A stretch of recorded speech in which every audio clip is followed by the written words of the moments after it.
அன்பு உள்ளங்கள் அனைவருக்கும் வணக்கம். எழுத்தாளர் லட்சுமி எழுதிய சிறுகதை அசோக மரம் பூக்கவில்லை. வீடு திரும்புவதற்குள் மாலை நேரத்து இருள் நன்கு கவிய துவங்கிவிட்டிருந்தது. மழைக்காலம் மாறி குளிர் வீழ்கிற மாதம். சவிதா அவசரமாக பஸ்ஸை விட்டு இறங்கி பிரதான சாலையை கடந்தாள். அலுவலகத்திலிருந்து 1 மணி நேர பர்மிஷன் வாங்கி அதே வேகத்தில் டாக்டர் ரேவதியின் கிளினிக் போய் திரும்புவதற்குள் நேரமாகிவிட்டது. வீட்டில் மாமியார் கிருஷ்ணவேணி அம்மாளின் முகம் சுடுசுடுவென்று இருக்கும். சவிதா பெருமூச்சு விட்டாள். மாமியாரை குறை கூறி பயனில்லை.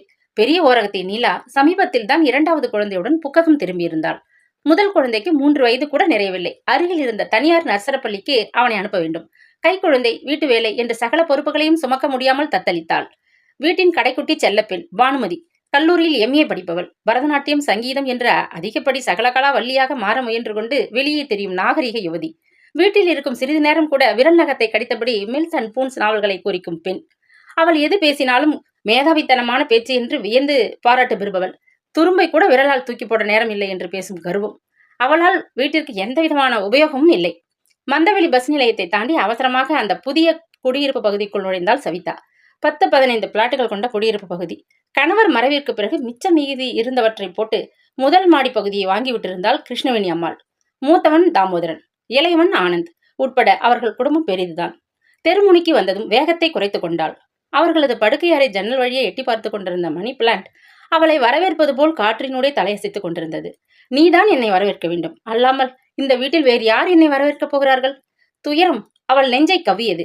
மெல்ல படியேறி ஓசைப்படாமல் வாயிற்கதவின் முன் நின்றாள். கதவு மூடியிருந்தது. உள்ளிருந்து வெங்காய பஜ்ஜின் மனம் கடலை எண்ணெயுடன் மூக்கை தொலைத்தது. அழைப்பு மணியை அழுத்த போனவள் சட்டென கையை பின்னுக்கு இழுத்து கொண்டாள். என்ன, உன் சின்னராணி அம்மா இன்னும் வீடு திரும்பல? பேங்க்ல 3 மணி வரைதானே வேலை? நாத்தி பானுமதியின் அட்டகாசமான குரல் கேட்டது. அப்படியே டாக்டர் ரேவதி கிட்ட போய் கேட்டுட்டு வரேன்னு சொன்னா. ஒரு வேளை நேரமாகலாம். மாமியார் சூழ் கூட்டினாள். ஆமா, 2 வருஷமா டாக்டர் ரேவதியை முழங்க பார்த்துக்கிட்டு தான் வராங்க. என்ன ஆச்சு? பானுமதி குத்தினாள். அன்னைக்கு 2வது குழந்தை பிறந்ததே.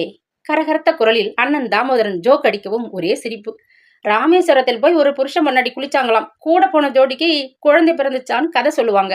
கிருஷ்ணவேணி முடிக்கும் முன் இங்கே நிஜமாவே நடந்திருக்குது என்று ஆர்ப்பரித்தாள் பானுமதி. ஏதாச்சும் கமெண்ட் அடிச்சு எங்களை சிரிக்க வைக்கல என்று அண்ணி நீலா பெருமை பொங்க கூறுவது கேட்டது. கல்யாணமாகி ஏதோ 2 வருஷம் போறது இந்த காலத்தில் சகஜம்னு விடலாம். வருஷம் 4 போகுது. அவங்க கல்யாணம் ஆன வருஷம் தானே பெரிய பேரணி உண்டாயிருந்த. இப்ப அடுத்து பேத்தி வந்து குதிச்சாச்சு. மாமியாரின் சுடுசொற்களை கேட்டு சவிதா துடித்து போனாள். எதிரே இருந்த பங்களாவின் வாயிற்புறத்து சுவர் மீது ஒரு சிவப்பு முக்கோணம். அதிகம் பெறாதீர், அவதிப்படாதீர். இங்கே குழந்தை பெறாமலே அவதிப்படுகிறவர்களும் உண்டு என்பதை ஏன் மறந்து போனார்கள்?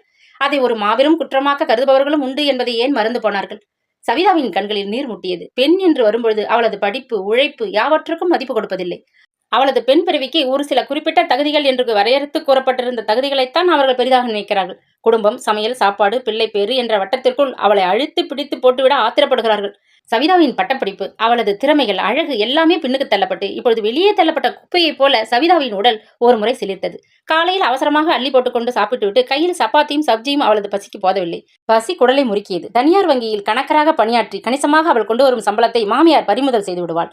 கைச்செலவுக்குத்தானே பணம் வேணும், அம்மா கிட்ட கேட்டு வாங்கிக்க, அவள் கணவன் ஆனந்தன் கண்டிப்பாக கூறிவிட்டிருந்தான். 3 படுக்கை அறைகள் கொண்ட குடியிருப்பு பகுதி.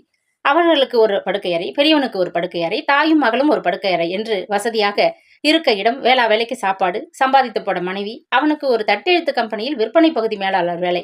வேறு என்ன வேண்டும்? வாழ்க்கையில் ஆனந்தன் ஆனந்தமாகவே இருந்தான். ஆனந்தனுக்காவது கொஞ்சம் பொறுப்பு தெரியணும். ஏதுடா, இந்த வீட்டுல அம்மாக்காரி உடம்புக்கு முடியாதவ, அண்ணி கை குழந்தைக்காரி, வீட்டுல வேலைக்கு ஆள் இல்ல, கொஞ்சம் பெஞ்சாதிய சொல்லி காலாகாலத்துல வீட்டுக்கு வர சொல்லுவோம். என்னால ஏதாச்சும் உதவ முடியுதா? ஒன்னும் முடியல. அடுக்கடுக்காய் பெருமூச்சு விட்டாள் மாமியார். நீங்க என்ன செய்ய முடியும் அத்தை? ஏற்கனவே பிரஷர். அடுப்பு கிட்ட வந்தா மயக்கம் வந்துடுச்சுன்னா கொஞ்சம் வெங்காய பஜ்ஜி சாப்பிடுங்க, உரத்து பேசினா அண்ணி நீலா. வீட்டுல 2 குழந்தைகளையும் சமாளிச்சுக்கிட்டு சமையலை பார்த்துக்கிறதுனா லேசா? மாமியார் உபசாரமாக கூறிவிட்டு, சரி நீ சொல்றியேன்னு சாப்பிடுற, ஒரு 4 பஜ்ஜி கொண்டா, தேங்காய் சட்னி கொஞ்சம் கூடவே வச்சிடு, ஒரே எண்ணெய் பாரு என்றாள் மாமியார். ஆமா, பாவம் அம்மா, ஒரே தேங்காய், உடம்புக்கு ரொம்ப நல்லது. நல்லா சாப்பிட்டு விட்டு ராத்திரி முழுசும் என்னை தூங்க விடாம நச்சரிப்பாங்க.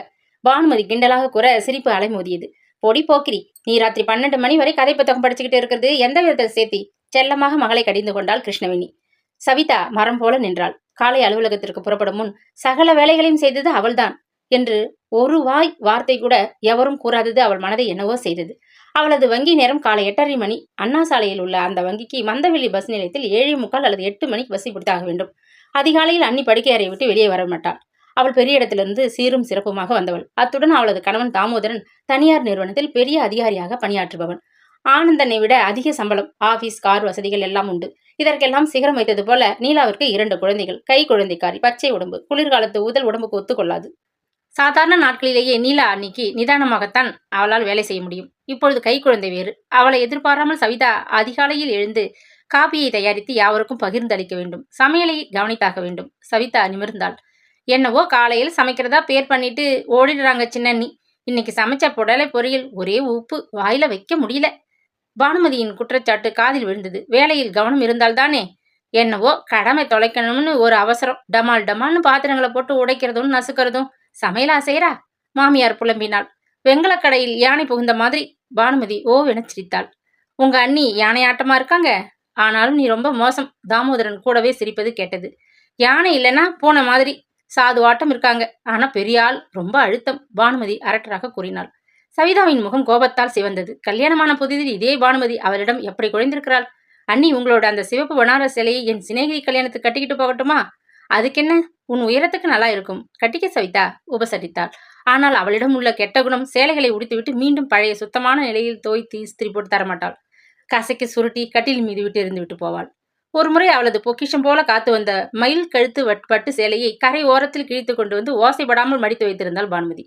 சவிதா அதை துவைக்க எடுத்ததும் திடுக்கிட்டு போனாள். பானுமதியின் உயர்ந்த குதிகாலணி செருப்புகளின் மீதுள்ள ஆணிகள் பட்டு கிழிந்திருக்க வேண்டும். சேலையை உடுத்தியதும் அது பின்பக்கம் தழைய தழைய இருக்க வேண்டும் என்று பின்னங்காலால் மிதிப்பது பானுமதியின் வழக்கம் என்பதை அவள் விளங்கி கொண்டிருந்தாள்.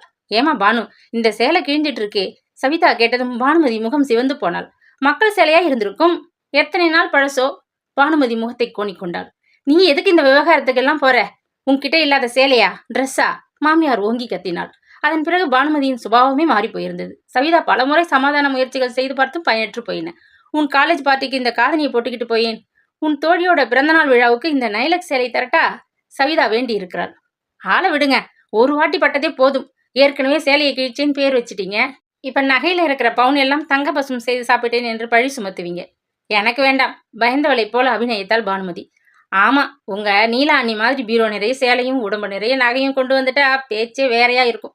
இதுக்கே இந்த பாடு, மாமியார் குத்தினாள். மாதா மாதம் சம்பளம் முழுவதையும் உங்க கையில கொட்டி அழுகிறேனே, அது மட்டும் கணக்கில்லையா? வட்டி இல்லாத கடனா அந்த பணத்தில் சேலையோ நகையோ வாங்கி குவித்திருந்தால் எனக்கும் 2 பீரோ நிறைய சேலைகளும் உடம்பு முழுவதும் நகைகளுமாக குவிந்திருக்குமே. சுட சுட கேட்டுவிட வாய் துடிக்கும். ஆனால் வீட்டின் நிலை கருதி அவள் அடங்கி போவாள்.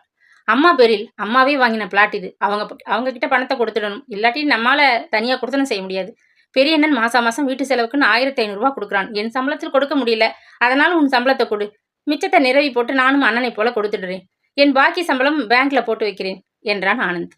பணம் என்று வரும்பொழுது கணவன் பணம், மனைவி பணம் என்று பேதம் பிரிப்பது நியாயமா? யார் பணமாக இருந்தால் என்ன? ஒருவரது சம்பளத்தில் ஒரு துளியாவது சேமிப்பில் இருக்குமே என்ற திருப்தியில் தலையாட்டினாள் சவிதா.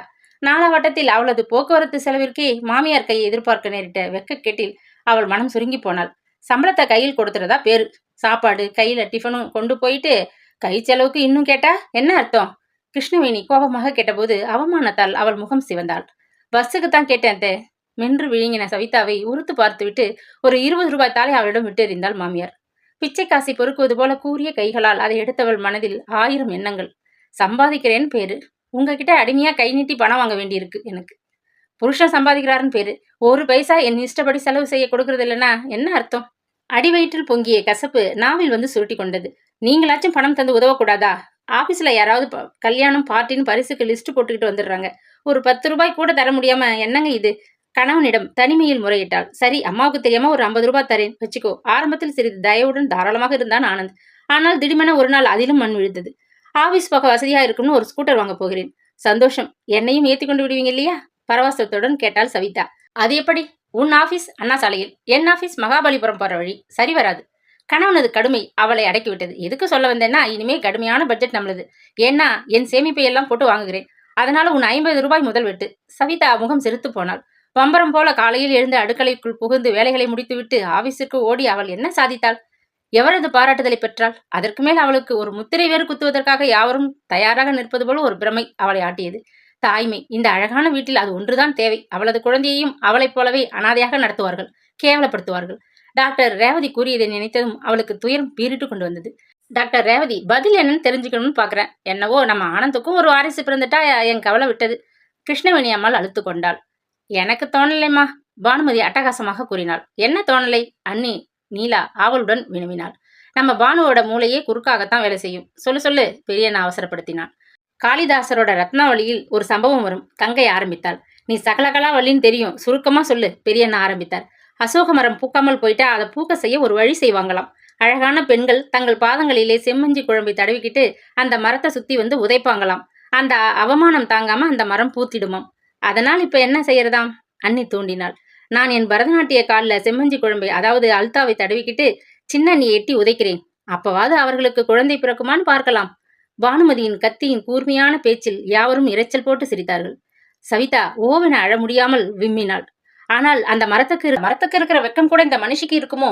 மாமியாரின் கடுமையான விமர்சனம் அவளை உடைந்து போகச் செய்தது. ஆவேசமாக அழைப்பு மணி அழுத்தினாள் சவிதா. அன்று காலை எழுந்ததுமே சவிதாவிற்கு நேரம் பறந்து கொண்டிருந்தது. ஊரில் இருந்து நீலா அண்ணியின் பெற்றோர் வரப்போகிறார்கள் என்ற கடிதம் வந்தது முதல் வீடே அமர்க்கலப்பட்டு கொண்டிருந்தது. நீலாவின் பெற்றோர் மதுரையிலிருந்து வரப்போகிறார்கள் என்றதுமே கிருஷ்ணவேணி ஆர்ப்பாட்டமே செய்துவிட்டாள். வராதவங்க நம்ம வீட்டுக்கு வராங்க, அவங்களுக்கு ஒரு படுக்கை அறையை ஒழித்து கொடுத்துடணும், படபடத்தாள் நீலா தாமோதரன். குழந்தைகளுக்கு தனி அறை தேவை, மேலும் வருவது அவளது பெற்றோர்களாயிற்றே. கிருஷ்ணவேணி எக்காரணம் கொண்டும் தனது சுக சௌகரியங்களை தியாகம் செய்யாத பிறவி. பானுமதியோ தாய் 8 அடி என்றால் தான் 16 அடி பாயிர குணசாலி. இருவரும் சுயநலவாதிகளையே பெரிதாக எண்ணுகிறவர்கள். அவர்களது வசதிக்கு ஏற்றவாறு ஆனந்தன் டூர் புறப்பட்டு விட்டிருந்தான். ஆனந்து தான் திரும்பி வர 10 நாளாகுமே. அவங்க படுக்கை அறையை சம்பந்திகளுக்கு கொடுத்துட்டா போகுது. கிருஷ்ணவேணி அம்மாள் தீர்மானித்து விட்டிருந்தாள். அந்த வீட்டில் அவள் சொன்னால் சொன்னதுதான். நாளைக்கு சஷ்டி, தலைமொழிகிட்டுத்தான் சமைக்கணும். நினைப்பிருக்கா? முதல் நாள் இரவே சவிதாவை அதட்டி இருந்தாள் மாமியார். சஷ்டி விரதம் இருந்தால் நாகசாபம் தீரும், அது போனால்தான் நல்லபடியாக குழந்தை பிறக்குமாம். ஒருமுறை மாமியார் சுருக்கென்றது நினைவிற்கு வந்தது. காலையில் எழுந்ததுமே அறையை சுத்தம் செய்து வைத்தாள் சவிதா. 2 நாட்களுக்கு முன்னதாகவே ஆனந்த் கம்பெனி விஷயமாக டூர் போயிருந்தான். நீ அம்மா ரூம்ல படுத்துக்க, நான் வர 1 வாரத்துக்கு மேலாகும், புரியுதா? மனைவியை எச்சரித்து விட்டு போயிருந்தான். அவள் எதுவுமே பேசும் நிலையில் இல்லை. தனது அன்றாட தேவைகளை எடுத்து ஒரு தோல்பைக்குள் எடுத்து வைத்தாள். புதிய படுக்கை விரிப்புகள், தலையணை உரைகளை எடுத்து படுக்கையை மாற்றினாள். அன்றைய ஆபீஸ் உடைகளை மட்டும் தயாராக எடுத்து வைத்துக் கொண்டாள். குளித்து சமையல் அறைக்குள் புகுந்தவளுக்கு அதற்கு பிறகு நேரம் போனதே தெரியவில்லை. பாயாசம் காய்ச்சனும், சேமியாவே செய்திடு. பச்சடிக்கும் ஆப்பிளை பொடியா நறுக்கி விடு. உருளைக்கிழங்கைத்தானே பொரியல் செய்திருக்க, கத்திரிக்காயை சாம்பார்ல போடாதே. சம்மந்தி அம்மாவுக்கு கத்திரிக்காய் அலர்ஜியாம். பொறித்து கொட்டியபடி வாசலுக்கும் உள்ளுக்கும் நடை போட்டாள் கிருஷ்ணவேணி. வழக்கம்போல் நகத்தை குறித்துக் கொண்டு புத்தகத்தில் மூழ்கி கிடந்த பானுமதி சோம்பல் முறித்தாள். நீலா அண்ணி அண்ணன் குழந்தைகளுடன் ஸ்டேஷனுக்கு புறப்பட்டு போவதில் மும்முரமாக இருந்தனர். மாமனார் விஜயத்தின் பொருட்டு தாமோதரன் அன்று லீவு போட்டு இருந்தான்.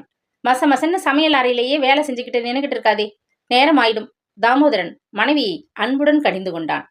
சவிதாவிற்கு மனதினும் சிறு எரிச்சல். காலை வேலை அமர்க்கலத்தில் ஒரு நாள் கூட சமையல் அறை பக்கம் தலைகாட்டி அறியாதவள் நீலா. அவளது பெரிய மைத்துனரும் அல்லவா அதை நம்புகிறார். அவள் முகத்தை திருப்பிக் கொண்டாள். எல்லோரும் ஒரே குட்டையில் ஊறிய மட்டைகள். அவனவன் பெஞ்சாதி உடம்பை தேய்த்து கொள்ளக்கூடாது, அவ்வளவே. நான் மட்டும் விதிவிலக்கு. சவிதா முகத்தில் வேர்வை துளிகள் பெருக்கெடுத்தன. ஸ்நானம் செய்த ஈரக்குந்தலை அப்படியே அள்ளி முடிந்ததில் தலைவலி மண்டையை பிளந்தது.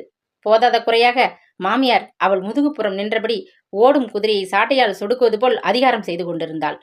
சவிதாவிடம் ஒரு குணம், அவளிடம் சில பொறுப்புகளை ஒப்படைத்து விட்டால் அவளாகவே ஒழுங்காக எல்லாவற்றையும் முடித்து விடுவாள்.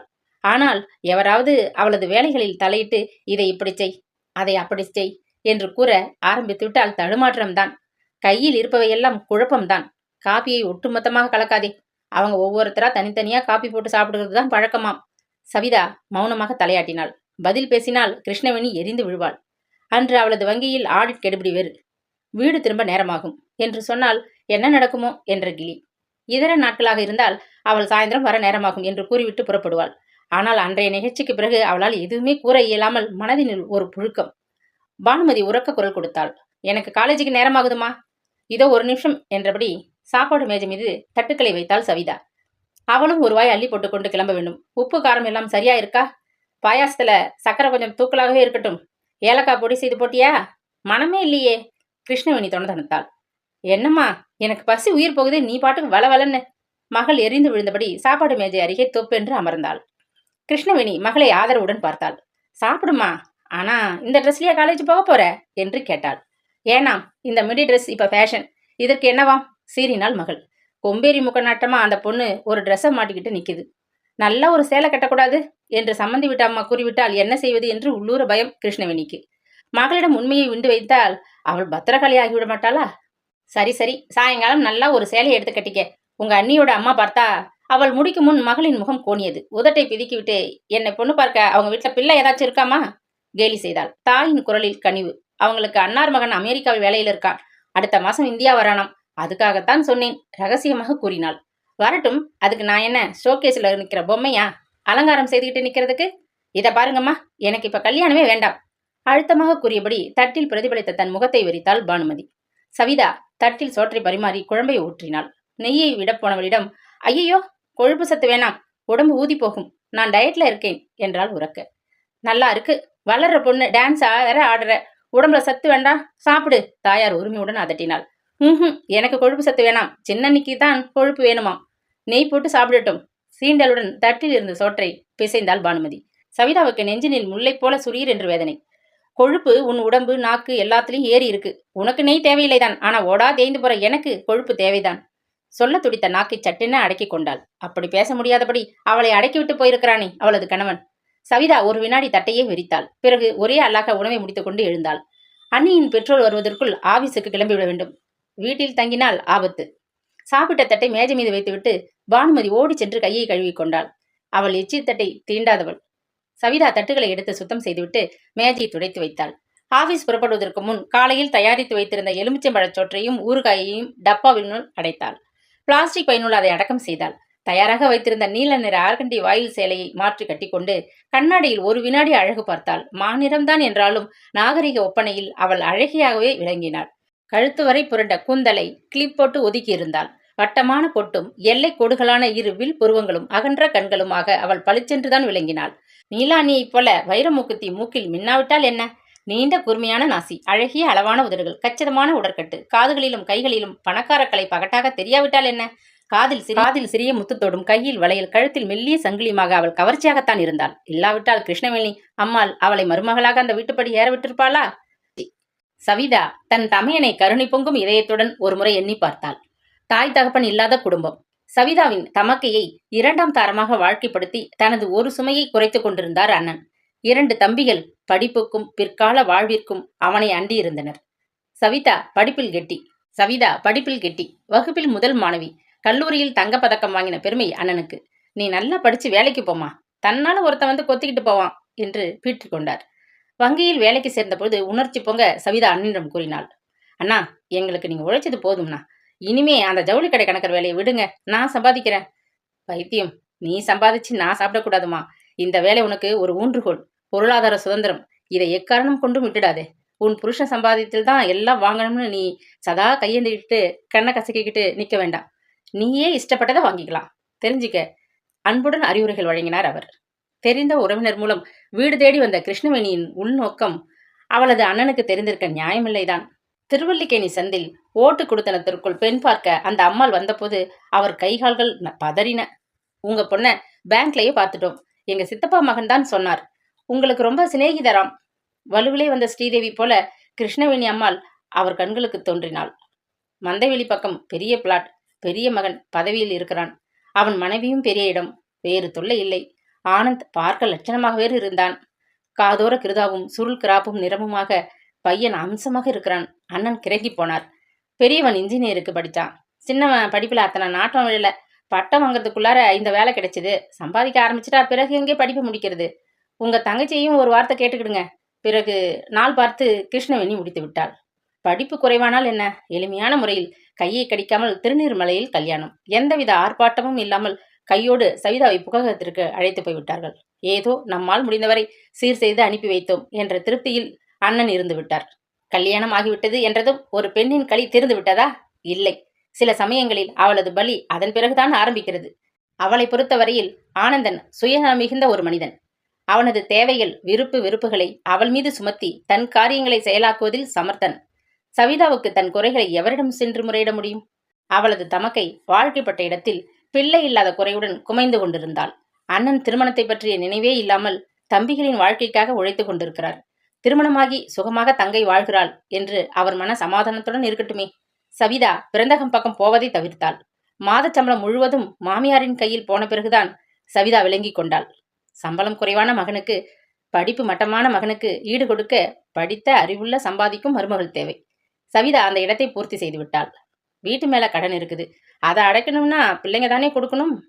கிருஷ்ணவேணி அடிக்கடி ஜாடையாக கூறுவதன் பொருளும் அவளுக்கு புரிந்திருந்தது. சம்பாதிப்பது கடன் அடைக்கவே. உன் புருஷனால் முடியாததை மருமகளே நீ கொடு. உனக்கு கணவன் தேவை, எனக்கு பணம் தேவை. வியாபார நோக்கமான ஒரு வாழ்க்கை ஒப்பந்தம். சவிதா இதையெல்லாம் பொருட்படுத்தியிருக்கவே மாட்டாள். அவளிடம் மாமியார் ஒரு துளி அன்பு காட்டியிருந்தாள். வீட்டில் மற்றவர்கள் எப்படி நடந்திருந்தாலும் வீட்டின் தலைவி என்ற முறையில் அவள் பரிவுடன் நடந்திருந்தால் சவிதா எந்த துன்பத்தையும் பொருட்படுத்தி இருக்க மாட்டாள். சமீப காலமாக அவளை கேவலப்படுத்துவதை அவளால் சகித்துக் கொள்ள முடியாமல் போயிற்று. அன்று டாக்டர் ரேவதி கிளினிக்கில் இருந்து திரும்பியதும் வீட்டில் நடந்த நிகழ்ச்சி அவளை ஒரு வினாடி செயலிழக்கச் செய்தது. அழைப்பு மணியை அலற விடுறது யாரு? அதட்டியபடி பானுமதி கதவை திறந்தாள். ஓ, சின்ன நீ என்ன குட் நியூஸ் கொண்டு வந்திருக்கீங்களா? ஜோராக பெல் அடிச்சிங்க. தொடர்ந்து கிண்டலாக வரவேற்றாள். முன்புற வரவேற்பறை ஓரத்தில் சுவருக்குள் பதிந்திருந்த அலமாரிக்குள் செருப்புகளை கழற்றி வைத்து மூடினாள் சவிதா. அவளது தெம்பு மாத்துடன் மூடிக்கொண்டு விட்ட உணர்வு தோல்பையை இறுக்கியபடி உள்ளே செல்ல முயன்றாள். டாக்டர் அம்மா என்ன சொன்னாங்க? பெரிய மைத்துனர், நாத்தி, ஓரகத்தி என எல்லோர் முன்னிலையிலும் மாமியார் கேட்டது ஏனோ சவிதாவிற்கு பிடிக்கவில்லை. மெல்லிய குரலில் மாமியார் அருகே வந்தாள். எனக்கு உடம்பில் கோளாறு எதுவும் இல்லைன்னு டாக்டர் சொன்னாங்க என்றாள். கிருஷ்ணவேணி அம்மாள் விடுவதாக இல்லை. அப்ப நீ சொல்றதுக்கு என்ன அர்த்தம்? அதற்கு மேல் சவிதாவின் பொறுமை எல்லை கடந்து விட்டிருந்தது. அது புரியலையாமா? அண்ணன் மேலதான் கோளாறுன்னு சொல்றாங்க, அப்படித்தானே? பானுமதி தலையிட்டதும் கோபமாக அவளை வெறித்து பார்த்தாள் சவிதா. நான் கேட்டதற்கு அவளை எதுக்கு வெறிச்சு பாக்குற? மாமியார் அதட்டினாள். டாக்டர் ரேவதி உங்கள் மகன் உடம்பையும் பரிசோதிக்கணும் என்று சொன்னாங்க. நிதானமாக கூறிவிட்டு உள்ளே செல்ல திரும்பினாள் சவிதா. நல்லா இருக்கே நியாயம், எதுக்காக அவனை பரீட்சை செய்யறதாம்? மாமியாரின் அதட்டலான கேள்விக்கு பதிலளிக்காமல் உள்ளே சென்றாள் சவிதா. மருமகளை தொடர்ந்து வந்த கிருஷ்ணவேணி குரலை உயர்த்தியபடி, யார் பேர்ல குத்தம் சொல்றதுனே இல்லையா? குழந்தை குட்டிகளை பெத்து வம்சம் தழைக்கிற குடும்பம் எங்களது. மலட்டுத்தனங்கிறது இந்த குடும்பத்துல இல்ல. சாட்டையடி விழுந்தாள் போல வார்த்தைகளை கேட்டு வெடுக்கென நிமிர்ந்தாள் சவிதா. என்ன சொல்றீங்க அத்தை? உண்மையைத்தான் சொல்றேன். உங்க அக்காக்காரி ஒருத்தி போதாதா உங்க வம்சத்து யோகியத்தை பத்தி சொல்றதுக்கு? வயிற்ற துடைச்சுக்கிட்டு வந்து நிக்கிற குடும்பம் தானே. நீ மட்டும் எப்படி இருப்பியாம்? படபடத்தாள் கிருஷ்ணவேணி. அவள் பின்னால் எட்டி பார்த்த பானுமதியின் முகத்தில் விஷமச் சிரிப்பு. எதுக்காக கவலைப்படுறீங்க நீ? இந்த காலத்துல டெஸ்ட் டியூப் குழந்தைங்க பிறக்குதே, நீங்களும் முயற்சி செய்யலாமே. ஷட்டப் பானுமதி, பெரியவங்க கிட்ட எதை பேசுறதுன்னு வரமுறை வேணா உனக்கு? பொறுக்க முடியாத கோபத்தில் சீறினாள் சவிதா. கிருஷ்ணவேணியின் முகம் கோபத்தால் ஜொலிக்க ஆரம்பித்தது. என்ன சொன்ன?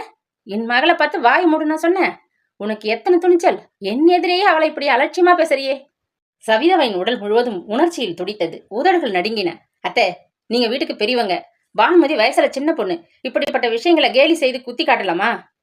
சொல்லுங்க என்றால் குரல் நடுங்க. உள்ளதை சொன்னா உடம்புக்கு நோப்பாலமா. உனக்கு சுடுது, என்ன செய்யறது? மாமியார் விடித்தாள். தப்பு என் பேர்ல இல்ல. உங்க மகனையும் டாக்டர் கிட்ட அனுப்புங்க. பிறகு என் பேர்ல தவறுனா நீங்க என் மேல் நெருப்ப வாரி கொட்டினாலும் ஒத்துக்கிறேன். அது வரைக்கும் வார்த்தையால நெருப்ப கொட்டிடாதீங்கன்னு தான் சொன்னேன். சரிதாவின் கண்களில் நீர் பெருக கன்னங்களின் மீது சுட ஆரம்பித்தது. எங்க மேல எரிந்து விழுந்து என்ன பயன்? நாங்க எதுக்காக ஆனந்த் மேல சந்தேகப்படணும்?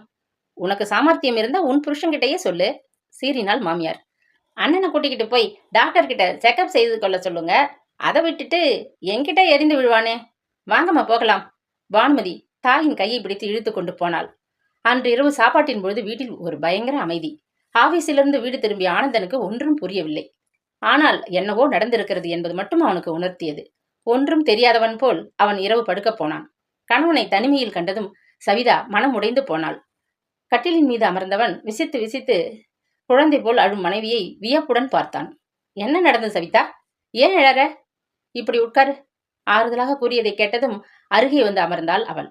அதுகாரும் அடக்கி வைத்திருந்த துயரம் மடை வெள்ளமாக பாய ஆரம்பித்தது. சு, அழாதே, நடந்தது சொல்லு. அவளது தோலை பற்றியபடி உலுக்கினான். சிறிது நேரத்தில் விசும்பல் அடங்கியது. கணவனது தோளில் ஆதரவாக சாய்ந்து கொண்டாள் சவிதா.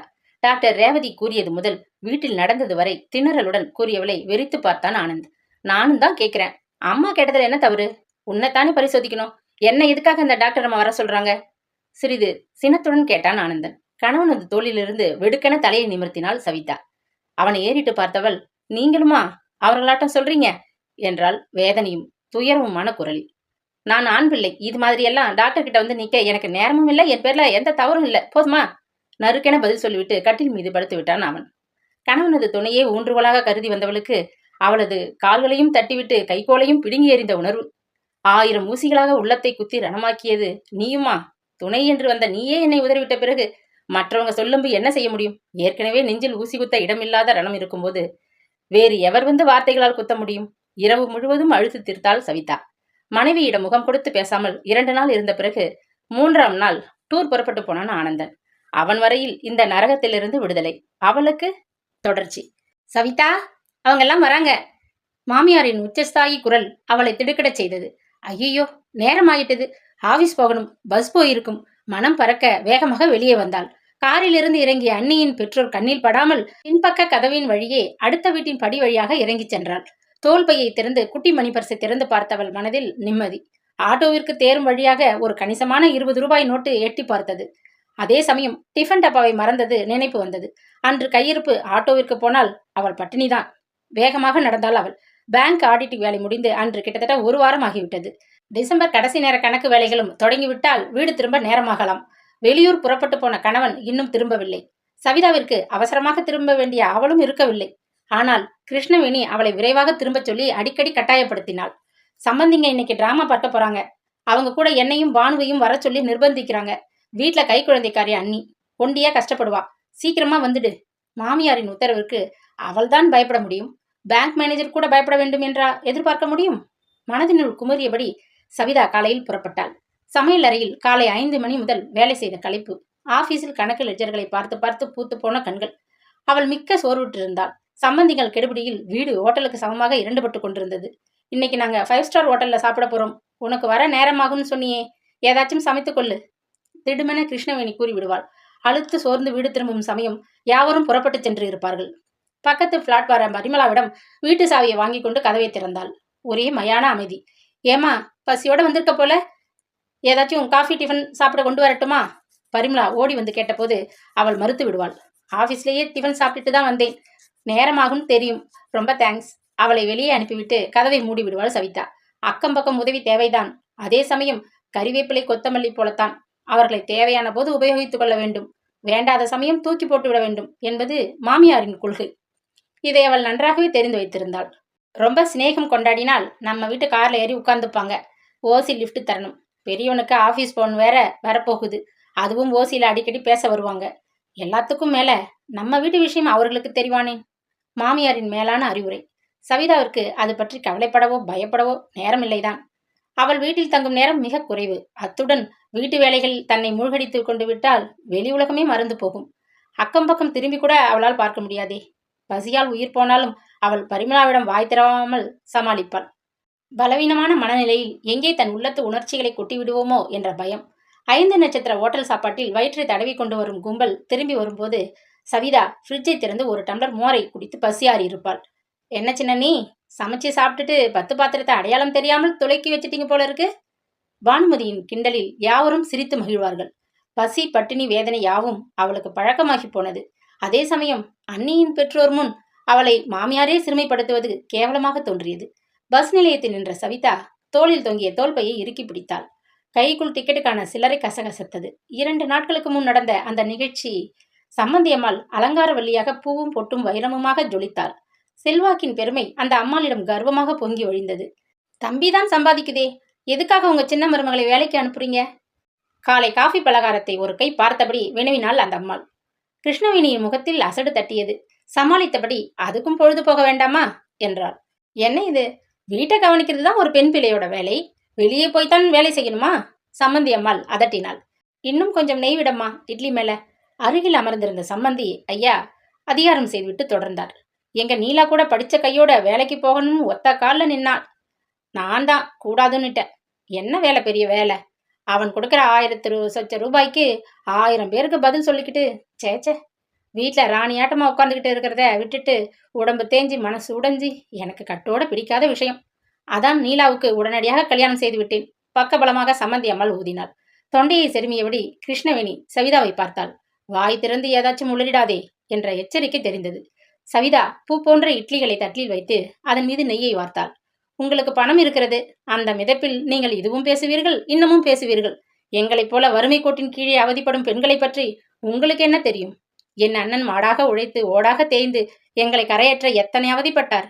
என்னுடைய மாதச்சம்பளம் முழுவதும் இங்கே கொடுக்கப்படாவிட்டால் ஒருவேளை சோறு கூட கிடைக்காது என்ற உண்மை உங்களுக்கு புரியுமா? பணத்தையும் கொடுத்து செக்கு மாடு போல நான் உழைக்கிறதால் தானே உங்கள் மகள் ராணி போல வளைய வருகிறாள். சட்னி போடமா சவிதா? அன்பொழுக கூறியது பாசாங்குடன். என்ன செய்யறது, பாவம், அதுக்கு இன்னமும் ஒரு பூச்சி கூட வயித்துல வரல. வீட்டுல உட்கார்ந்துக்கிட்டு என்ன செய்யும்? வேலைக்குத்தான் போகட்டும்னு பேசாம இருந்துட்டேன் என்றாள் கிருஷ்ணவேணி. சவிதாவின் முகம் அவமானத்தால் குன்றி சிவந்தது. மீண்டும் அவளையே குற்றவாளி கூண்டில் ஏற்றுகிறாளே மாமியார். ஆத்திரம் குமுற தலையை நிமிர்த்தினாள். மிளகாய் பொடியும் நெய்யும் எடுத்துட்டு வா, மாமியார் அடிக்குரலில் மிரட்டினாள். சட்டென சமையல் அறைக்குள் புகுந்தவளுக்கு ஆத்திரமும் அழுகையும் வந்தன. சம்பந்தி அம்மாள் உரத்த குரலில் கூறினாள். இந்த காலத்துல இது மாதிரி கேஸுக்கெல்லாம் தான் புது வைத்திய முறை வந்திருக்குதே. எனக்கு தெரிஞ்ச ஸ்பெஷலிஸ்ட் ஒருத்தர் பம்பாயில் இருக்கார். அவர் அமெரிக்காவில் படிச்சுட்டு வந்தவர். ரொம்ப கைராசி பாருங்க. 12 வருஷமா என் தங்கச்சி மகளுக்கு குழந்தையே பிறக்கல. ராமேஸ்வரம் காசின்னு போனாங்க. பண்ணாத பூஜை இல்ல. கடைசியில அவர் தான் வைத்தியம் செய்தாரு. தங்கம் போல ஒரு பொண்ணு பிறந்திருக்கு. செஞ்சுட்டா போகுது. தம்பி டூர்ல இருந்து வரட்டும், பம்பாய் கூட்டி போக சொல்றேன். கிருஷ்ணவேணி பதில் சமாதானம் கூறினாள். ஸ்பெஷலிஸ்ட், அதிலும் அமெரிக்காவில் படித்த பட்டம் பெற்ற நிபுணர். பம்பாய் வாசம். சிகிச்சை சவிதாவிற்கு. அந்த வேதனையான சமயத்திலும் சிரிப்பு. கிருஷ்ணவேணி நயா பைசாவிற்கும் கணக்கு பார்க்கும் பெண்மணி. போன மாசம் சாமான் 1000 தானே ஆச்சு, இப்ப ஏன் 200 ரூபாய் கூட ஆயிருக்குது என்பதை லேசில் ஒப்புக்கொள்ள மாட்டாள். 25ஆம் தேதியோட சாமான்கள் எப்படி ஆகும்? ஒரு மாசத்து ஜாமான் மாசம் முற்றிலும் இருக்க வேணாமா? அப்ப பருப்பு இல்லாம குழம்பு வச்சிடு. தோசை வேணாம், எண்ணெய் செலவு. அப்பளம் பொரிக்காதே, இட்லி சுட்டா போதும். அடுக்கடுக்காக உத்தரவுகளை பிறப்பித்து சிக்கனத்தை கடுமையாக கடைபிடிப்பாள். இதில் சவிதாவின் பாடுதான் ஆபத்து. தாமோதரனும் ஆனந்தனும் வெளியே விருப்பம் போல் சாப்பிட்டு விட்டு வீட்டில் பசி இல்லை என்று கூறிவிடுவார்கள். பானுமதி மட்டும் என்ன, தோழிகளுடன் ஆளு மட்டர் நான் என்று ஒரு கை பார்த்துவிட்டு வந்து விடுவாள். அண்ணி நீலாவிற்கு அண்ணன் ரகசியமாக அவர்களது அறைக்குள் டிஃபனை வாங்கி வந்து தருவதை சவிதா கவனித்திருக்கிறாள். ஆனால் அவளது கணவனோ, அவனுக்கு அவனை பற்றி தானே நினைப்பு. நீங்க மட்டும் சாப்பிட்டீங்களே, என்னை பற்றி எண்ணி பார்த்தீர்களா என்று கேட்டுவிட முடியாது. ஏன், உன்கிட்ட பணம் இல்ல? சாப்பிடுறது நானா கையை பிடிக்கிறேன்? தூக்கி எறிந்தாற் போல பதில் கிடைக்கும். மாமியாருக்கு பாதி நாளைக்கு டயட், மீதி நாள் மருந்து உபசாரங்கள். அவளை பற்றி கவலைப்பட யார் இருக்கிறார்கள்? அண்ணனிடம் முறையிட்டால் அவர் துயரத்தில் துடித்து போக மாட்டாரா? மாமியாரின் கரிசனம் வெறும் வெளிப்பூச்சி, சம்பந்தியின் கண்களில் தூவும் மாய்மாலம். அதற்காக சவிதாவை காட்டிக் கொடுக்க வேண்டிய அவசியம் என்ன? அந்த சம்பவத்திற்கு பிறகு சவிதா வீட்டில் தங்கும் நேரத்தை குறைத்தாள். இரவு படுக்க போகும் சமயம் மட்டும் மாமியாரின் அறைக்குள் படுக்கையை விரிப்பாள். இதர நேரங்களில் ஆபீஸ், அதை விட்டால் சமையல் அறை என்று தஞ்சம் புகுந்து விட்டிருந்தாள். இக்கதையின் தொடர்ச்சி நாளை தொடரும்.